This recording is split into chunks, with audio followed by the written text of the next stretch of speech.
እንግዲህ በተደጋጋሚ ፖሊሶች መጥተዋል። ይሄ ለኛ ሳይሆን በጠቅላላ ለሁሉም የተሰጠ መመሪያ ነው። አሁን ትላንትና ወዲያ ነው መጨረሻ እንግዲህ ውሳኔውን ይዘው መጥተው የነገሩን። ጠቅላላ በዓሉ በዲር ስልጣን 10 አባቶች ብቻ ገብተው ስርዓቱን እንዲያካሂዱ ደውል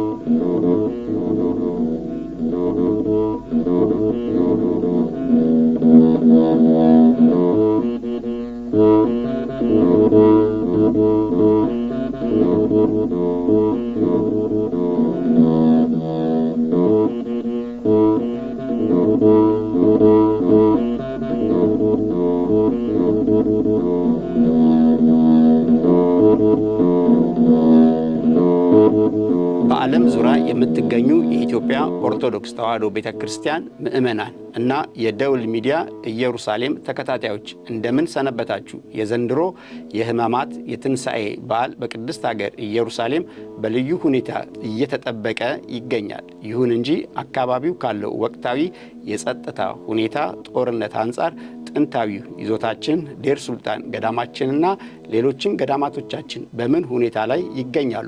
ዛሬ የገዳማቱን ወቅታዊ ሁኔታ የበዓል ዝግጅቱን አስመልክቶ የኢትዮጵያ ኦርቶዶክስ ተዋሕዶ ቤተክርስቲያን ገዳማት መጋቢ አባ ተክለ ሃይማኖት ኃይለ ማርያምን ጋብዘንላቸዋል። ተከታተሉን። የሕማማትና የትንሣኤ በዓል ዝግጅት በዴር ሱልጣን ገዳማችን ኢየሩሳሌም። አሁን ባለው የእስራኤል የጸጥታ ሁኔታ በተለይ በታሪካዊው የዴር ሱልጣን ገዳማችን የሕማማት ጸሎት፣ የፍኖተ መስቀል ጉዞ እና የትንሣኤ በዓል አከባበር እንዴት ሊከበር ታቅዷል? እሺ፣ ይህን ማብራሪያ እንድሰጥ ደወል ሚዲያ ስለተጋበዝኩ በጣም አመሰግናለሁ። እንግዲህ ያው የዘንድሮ የ2018 ዓመተ ምህረት በዓለ ትንሣኤ አከባበር በተመለከተ እስካሁን ባለው ከተጀመረ ጀምሮ እስካሁን ባለው ያው አገልግሎቱ አልተቋረጠም። ሰዓታቱም እየተቆመ ቅዳሴውም እየተቀደሰ እስካሁን ድረስ ያው በሂደት ላይ ነው ያለው።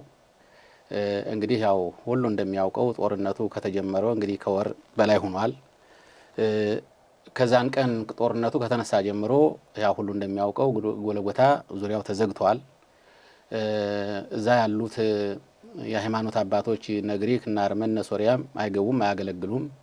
የኛም ቤተክርስቲያን በሚካኤል በመድኃኔዓለም ገብተን ወደ ጎልጎታ መውጫው ሚካኤል በዛን ጊዜ ጦርነቱ እንደጀመረ ቅዳሜ ቀን በ20 ነው በ21 አካባቢ ነው የጀመረው። እዛን ጀምሮ ሚካኤል ዝግ ነው የኛም ቤተክርስቲያን። በመድኃኔዓለም በኩል ያው እንግዲህ እኛ መነኮሳቱ እዛ ስለሚኖሩ ያቺ በር ያው እየገባን እንጠቀማለን። ነገር ግን ያው ምእመናን በብዛት አይገቡም። አንዳንድ ጊዜ ፖሊሶቹ እየመጡ ፎቶ ያነሳሉ፣ ለምን ትበዛላችሁ ይላሉ። ይሄ አንዳንድ ቁጥጥር አለ እንጂ አገልግሎቱ ምንም ከነበረው የቀነሰ የለም። እስካሁን ድረስ እየተገለገለ ቆይቷል። እንግዲህ ሰዓታቱ እየተቆመ እንግዲህ ነገ ተጽኖ አርብ ነው ሰዓታቱ የሚያበቃው። ከቅዳሜ ጀምሮ እስከ እሁድ ባለው ደግሞ ከሆሳዕና እስከ ሰሙነ ሕማማት ያለው አገልግሎት ይቀጥላል ማለት ነው እና እስካሁን የነበረው አገልግሎት እየተገለገለ ቆይቷል። እንዲያውም በጣም በተለየ መልኩ ነው እየተገለገለ የቆየው ማለት ነው። በእርግጥ አሁን ትንሽ ጠቀስ አድርገውልናል። ግን ከሚተኮሰው ሚሳኤል ጋራ የገዳማቶቻችን ሁኔታ፣ ደህንነታቸው፣ የመነኮሳቱ እንደው ምን ይመስላል? የደረሰ ጉዳት አለ? የደረሰ ጉዳት የለም። ያው እንግዲህ መቼም ጥይት ተተኩሶ ይሄ ጥይት አይደለም። ያው እንግዲህ 2000 ኪሎ ሜትር አቋርጦ የሚመጣ ሮኬት ነው። እንኳን ሰውን አይደለም ምድርን ሰንጥቆ ብዙ ኪሎ ሜትር የሚገባ መሳሪያ ነው። በሰማይ የሚመጣው ጩኸትና ወይም ደግሞ መጀመሪያ ማስጠንቀቂያ የሚሰጠው ለማስፈራትና ለማስደንገጥ በጣም ይሄ ነው ተብሎ አይነገርም። ጭንቀቱ ሀሳቡ አለ። ነገር ግን የኛ ደግሞ ዋነኛው ችግሩ ትልቁ እንደ ሌሎቹ መጠጊያ የለንም። በጎልጎታም ቢሆን በደብረ ገነት እንደ ሌሎቹ ሂደን የምንጠጋበት የምንከላከልበት የለም። የድሮ ስራ ስለነበረ ያው ያሁን የቅርብ ጊዜ ነው ይሄ መከላከያ ያለባቸው እንጂ በዛ በአካባቢው ደግሞ ቢኖሩም እኛን የሚያማክሉ አይደሉም። ምክንያቱም የዳቲዎች ሰፈር የሃይማኖት አክራሪዎች ሰፈር ስለሆነ እኛን ብዙ እንትን ስለማይሉን እኛም አልሄድንም። ትልቁ ፍርሃቱ ምንድነው? አዎ እርግጥ ነው ፍርሃቱም አለ፣ ጭንቀቱም አለ። ይሄም ደግሞ እንደ ሌሎቹ ሂደን የምንጠጋበት ስለለን ዝም ብለን ያው ቤት ቁጭ ብለን ነው እግዚአብሔርን የምንማጸነው እንጂ እርግጥ የደረሰ ችግር የለም። ያለው ጭንቀትና ሐሳብ ግን ይሄ ነው ተብሎ ሊነገር አይችልም። በጣም ከባድ ነው። እነሱ መጠጊያ ውስጥ ሆነው ይፈራሉ፣ እኛ ደግሞ ሜዳ ላይ ተዘርግተን እንግዲህ ይሄ ነው ልዩነቱ። ግን ያው አገልግሎቱ ከደብረ ገነትም ቢሆን እስካሁን ድረስ ያው አልተቋረጠም። ሁሉም ቤተክርስቲያን ይገለገላል። እንደው ይሄንን የአደጋ ጊዜ መከላከያ ክፍልን በተመለከተ ለምንድን ነው በገዳሙ ሊሰራ ያልቻለው? ወይንስ ደግሞ ለመንግስት አመልክታችኋል ወይ መንግስት እገዛ እንዲያደርግ? አሁን ብዙ ጊዜ መንግስት እገዛ ያደርጋል እንደዚህ አይነት መጠለያ የሌላቸውን አካባቢዎች እና ከመንግስት ጋር ያደረጋችሁት ግንኙነት አለ በዚህ ዙሪያ? ከመንግስት ጋር ያደረግነው ግንኙነት የለም። ነገር ግን እኛ ይሆናል ብለን አንዳንድ ትናንሽ ክፍሎች የነበሩትን አዘጋጅተናል። ግን ለዛ ተብለው የሆኑ አይደሉም። ግን ከባዶ እንዲያው ከሜዳ ላይ ከመሆን ይሻላል ብለን ያደረግናቸው አሉ። ነገር ግን አሁን ወደፊት ይሄ ነገር የሚቀጥል ከሆነ ያው ማህበሩ መክሮ አንድ ነገር ለማድረግ ያው በዝግጅት ላይ ነው ያለ ነው። አይ በጣም ጥሩ፣ ልክ ነው። እንደ ሀገሩ ሁኔታ መሄድ ያስፈልጋል። የትንሣኤ በዓልን ካነሳን እንደው ዘርዘር አድርገን ስናየው በምን አይነት መልኩ ነው የሚከበረው? አሁን ለምሳሌ አርብ ቀን ፍኖተ መስቀል አለ፣ ቅዳሜም አለ፣ ሐሙስም ደግሞ ጸሎተ ሐሙስ አለ እና እንደው ዘርዘር አድርገን የተሰረዙት ያልተሰረዙት የሚከበሩባቸው ቦታዎች የት ነው የሚለውን ነገር እስቲ ግልጽ እናድርገው። አዎ እንግዲህ እንደሚታወቀው ጎልጎታ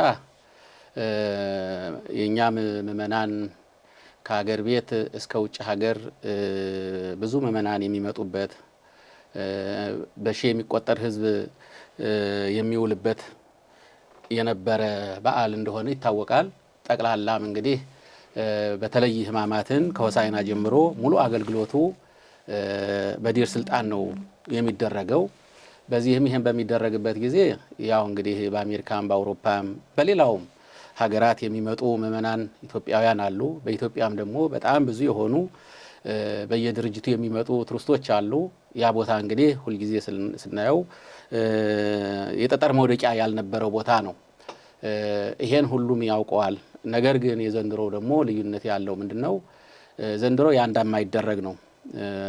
እንግዲህ በተደጋጋሚ ፖሊሶች መጥተዋል። ይሄ ለኛ ሳይሆን በጠቅላላ ለሁሉም የተሰጠ መመሪያ ነው። አሁን ትላንትና ወዲያ ነው መጨረሻ እንግዲህ ውሳኔውን ይዘው መጥተው የነገሩን። ጠቅላላ በዓሉ በዲር ስልጣን 10 አባቶች ብቻ ገብተው ስርዓቱን እንዲያካሂዱ ቅዳሴውንም በጠቅላላ ይሄ የሚደረገውን ስርዓት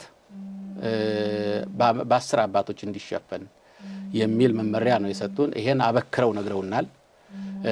ጠቅላላ ፖሊሶች ከዛ አካባቢ እንደሚቀመጡ ከኛው ከበሩ ላይ ጧት ሲከፈት ይመጣሉ፣ ሲዘጋ ነው የሚወጡት።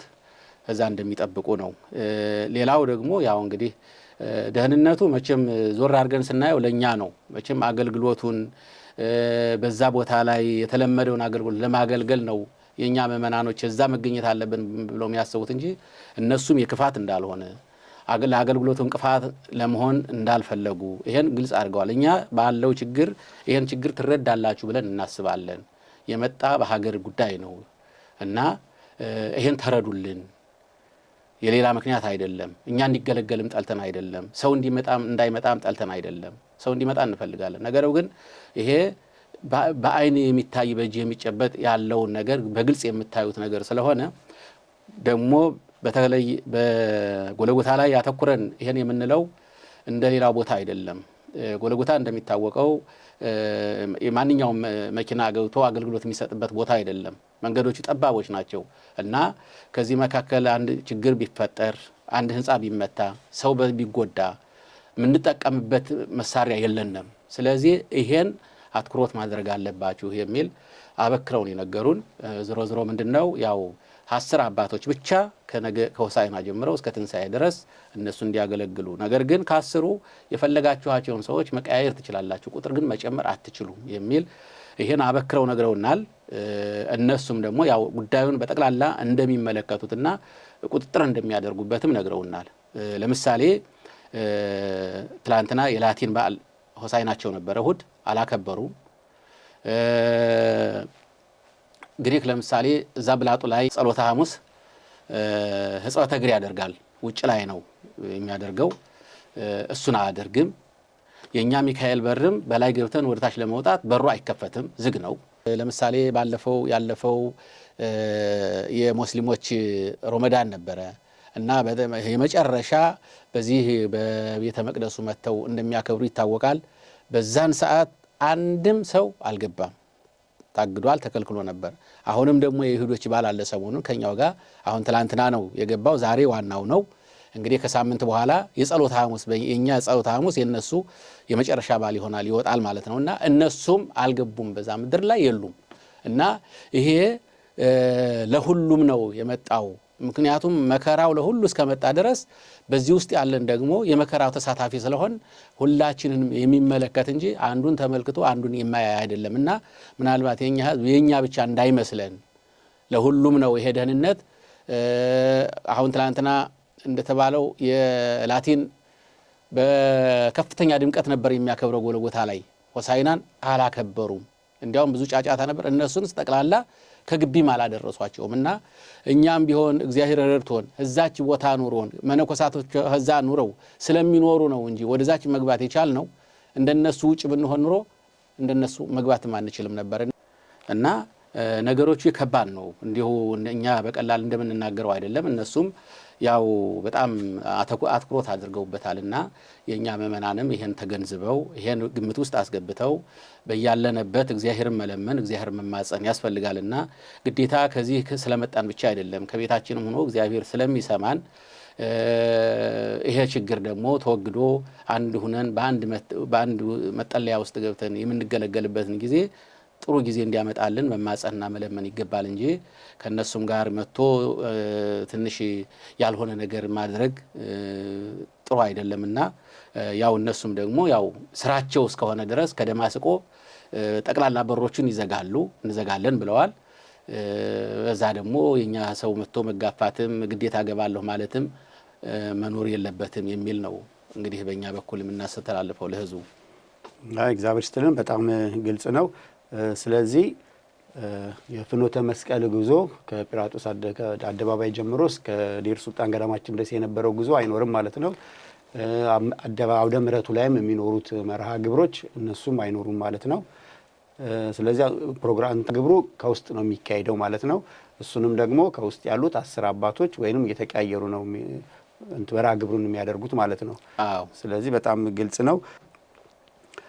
በጦርነቱ ምክንያት በረራዎች በመሰረዛቸው ተሳላሚዎችም ባለመምጣታቸው ገዳማቱ ላይ የደረሰ ቁሳዊ መንፈሳዊ ጉዳቶች አሉ ወይ? ቀደም ሲልም በኮሮና ጊዜ ተመሳሳይ ነገር ስለነበረ አሁን የደረሰ ነገር አለ? አዎ፣ እሱማ መቼም እንግዲህ የደረሰ ነገር መቼም የባሰ ነገር ከምንለው አንጻር ካልሆነ በቀር ለኛ ህዝባችን እኮ ምርኩሳችን ነው። ህዝባችን ጌጣችን ነው። ህዝቡ መምጣቱ ለኛ ትልቅ እርዳታ ነው። እኛ ህዝባችን ማየታችን ከምንም በላይ ነው። እኛ የምንጠብቀውም ነው። በዚህ ይሄን ከዓመት አንድ ጊዜ የምንጠብቀው በዓል ነውና እርግጥ ያው እስካሁን ድረስ ይሄ ጎድሏል። ምናልባት እንግዲህ እግዚአብሔር ይሄን ጦርነት ባጭር ያደርገዋል ብለን ነው የምናስበው እንጂ ጦርነቱ ወደፊት የሚሄድ ከሆነ ምንም ትርጉም እንትን የለውም፣ ችግር እንደሚኖር ይታወቃል። ምክንያቱም እኛ ብዙ እንግዲህ ሽማግሎች አባቶች ነው ያሉት። ከእንጀራ ውጭ የማይበሉ አባቶች ናቸው፣ ሌላ ነገር የማይበሉ ናቸው። ጤፎ የሚመጣው ደግሞ ኢትዮጵያ ነው እና እግዚአብሔር አያርገውና ያምጣውና ቢመጣ ከዚህ ጀምሮ ችግሩ ይጀምራል ማለት ነው። ስለዚህ እስካሁን ግን ይሄ ነው የሚባልና እኛ ቅሬታችን ህዝባችን ባለመምጣቱ መምጣት እያሰቡ እንዲያው እንደሰማነው ዘንድሮ በጣም ብዙ ህዝብ እንደሚመጣ ከአሜሪካ፣ ከጀርመን በጠቅላላ ከኢትዮጵያም ብዙ ሰው እንደሚመጣ ነው እንግዲህ ተነግሮን የነበረ። አሁን ይሄ በመሆኑ ግን መቼም ያው እንግዲህ እኛ በአቅማችን ማንሰራው ስራ ሆኖ ደግሞ በሀገርም የመጣ ጉዳይ ነው። በእውነቱ ስናየው እንደ ቀላል የሚታይም አይደለም።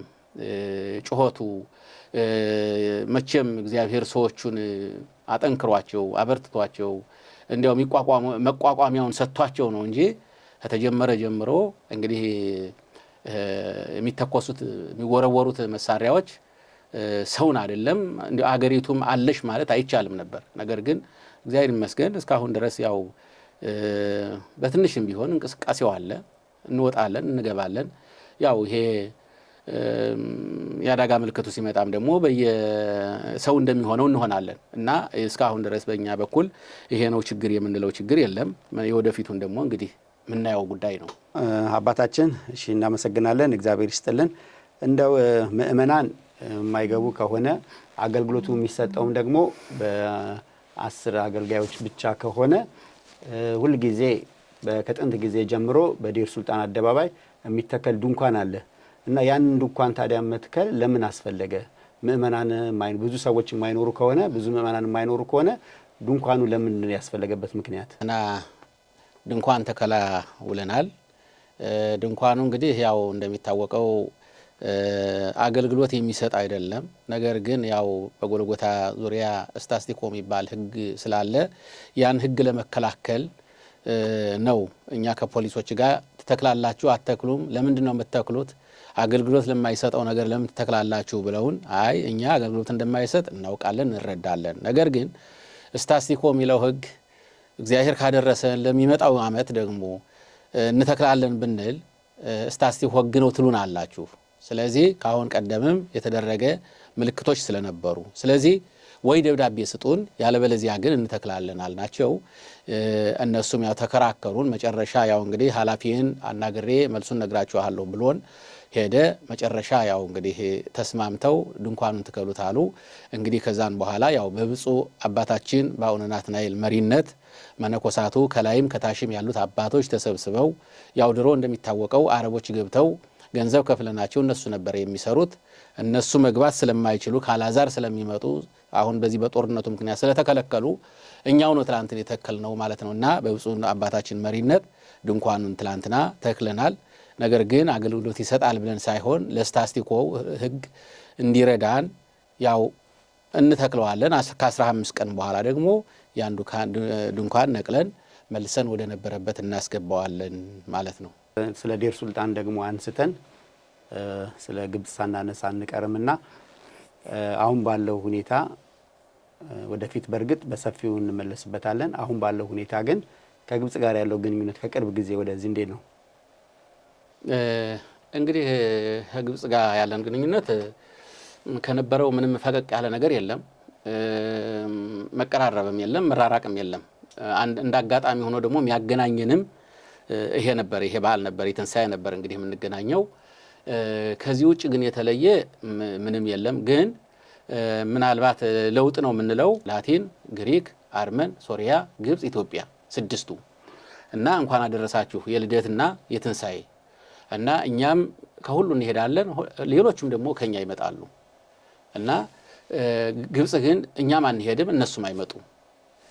ለዘንድሮ ግን ለመጀመሪያ ጊዜ አሁን ከመጡት ከብፁዕ አቡነ ናትናኤል ጋር ያው ሲመጡም ጃፋጌት ያው አቀባበል ላይ እነሱ ተወካይ ልከው ነበር። እንደገና ደግሞ ከዓመት አንድ ጊዜ ጸሎት አለን። እኛም አንድ ዓመት ማነው ከዓመት አንድ ጊዜ ሌላውን ደግሞ እንደዚሁ እየተዘረ በዛም ጸሎት እኛ ከነሱ አንሄድም፣ እነሱ ግን ከኛ አቋርጠው አያውቁም። ዘንድሮ ግን ያው በብፁዕነታቸው አማካኝነት እንኳን አደረሶት ማለት እፈልጋለሁ ብለው የግብፁ ሊቀ ጳጳስ መልእክት ላኩ። ችግር የለም አሏቸው። መጥተው እንኳን ሰላም መጡ ብለዋቸው ነበሩ። ከዛም በኋላ ደግሞ አስከትለው ያው ይሄንም እኛም እንመጣለን እናንተም ትመጣላችሁ ብለው መጀመሪያ የኛ አባቶች ከብፁዕነታቸው ጋር አብረን ሄድን። በኋላ ደግሞ የግብጽ ሊቀ ጳጳስ 5 ራሱን መጥቶ እንኳን አደረሳችሁ አለ። ይሄ በእውነቱ በጎ ነው። መነጋገሩ መገናኘቱ ቢቻል ጥሩ ነበረ። ምክንያቱም ከመነጋገር ብዙ መፍትሄ ይገኛልና ስለመጡ ስለሄድን የሚፈጠር ነገር የለም፣ የሚለወጥ ነገርም የለም። ነገር ግን መገናኘቱና መነጋገሩ ቢኖር ግን መፍትሄ ሊኖረው ይችላል። አለመነጋገር ግን ግን እስካሁን ያላቸው ነገር ምንም ያው መቼም እኛ በአይን ቁራኛ የምናያቸው ጠላቶቻችን ብለን የምንሰይማቸው ሰዎች ናቸው። እስካሁንም ድረስ የምናያቸው በዛ መልኩ ነው። እግዚአብሔር ይስጥልን። እንደው እኔ ያልጠየቅኩት ማስተላለፍ የሚፈልጉት መልእክት ካለ በዚህ አጋጣሚ? አዎ እንግዲህ ማስተላለፍ የምፈልገው በተለይ በዚህ ሀገር የሚኖሩ ምእመናንና ምእመናት ወገኖቻችንና ዘመዶቻችን ይሄን ግምት ውስጥ እንዲያስገቡ ነው። ለአገልግሎቱ በዚህ መንገድ ስለሆነ ደግሞ ሁለተኛ እንግዲህ ደብረገነት ኪዳነ ምሕረት አለሽ። በዛም በኩል ደግሞ የተሰጠ የደጀን እዙ በሚያዘው መሰረት ነው የተባለው 50 ሰው። ለዛውም እንግዲህ 50 ሰው ሲታዘዝ ምናልባት መጠጊያ ያለበት ቦታ ከሆነ ነው። ነገር ግን ዞሮ ዞሮ 50 ሰው ነው ከአንዱ አካባቢ መቀመጥ ያለበት ወይም መገኘት ያለበት የሚል ትእዛዝ ሰጥተውናል። እና ምናልባት በደብረገነትም እንግዲህ ካሁኑ ከነገ ጀምሮ ምክንያቱም እንመጣለን ብለዋል።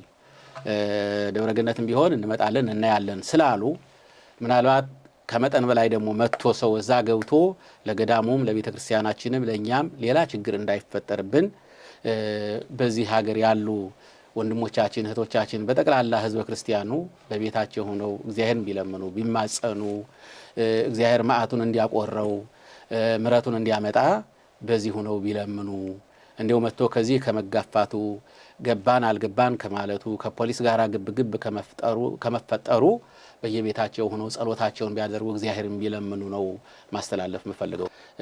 በተለይ እንግዲህ እንመጣለን ብለው አስበው ተዘጋጅተው የነበሩ በዚህ ምክንያት ያው በጸጥታ ምክንያት ለቀሩ እንግዲህ መቼም እግዚአብሔር እንደመጡ እንዲቆጥርላቸው መቼም ሰው ያስባል እግዚአብሔር ይፈጽማል ነውና ያሰቡትን እግዚአብሔር እንዲያስፈጽማቸው ደግሞ እግዚአብሔር አገሪቱን ሰላም አድርጎ የዛሬ ዓመት ደግሞ መተው በቦታውን የሚረገጡ እንዲያደርጋቸው ምኞታችን ነው።